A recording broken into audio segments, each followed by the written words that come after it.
কিয়ামের বয়স 150 বছর। আর শুনে রেখে দেন আমার সুন্নি ভাইয়েরা, আমার দেশের বেরেলবি ভাইয়েরা, কান খুলে শোনো। আল্লাহর নবীকে কেউ যদি হাজির নাজির মনে করে, আল্লাহর নবীকে কেউ যদি আলিমুল গাইব মনে করে, আর যদি কিয়াম করে, এই কিয়ামটা করা সম্পূর্ণ নাজায়েজ। আমি মৌলভী শওকতের বেটা বলে গেলাম। বড় কষ্ট লাগে, দুঃখ লাগে। আজকে বড় কষ্ট কোথায় জানেন? আপনি হক বলতে পাবেন না, হক বলার ক্ষমতা নেই। আমাদের মধ্যে কিছু গোল আলু আছে, যেদিকে ঘুরাবেন মালটা সেই দিকেই চলে যাবে। কিন্তু ইয়াসিন গোল আলু মাল নয়, আমি গোল আলু নয়।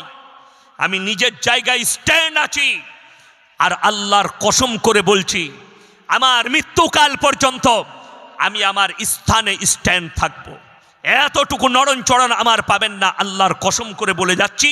আল্লাহ যদি হায়াতে রাখে, আমার ভাষার পরিবর্তন পাবেন না।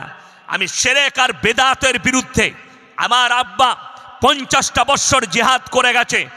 ইনশাআল্লাহ তিনি যা করেছেন না করেছেন, আমি যদি 40টা বছর জলসা করতে পাই, তোমাদের মাজারের মাথাগুলো ভেঙে ছাড়বো আমি ইনশাআল্লাহ।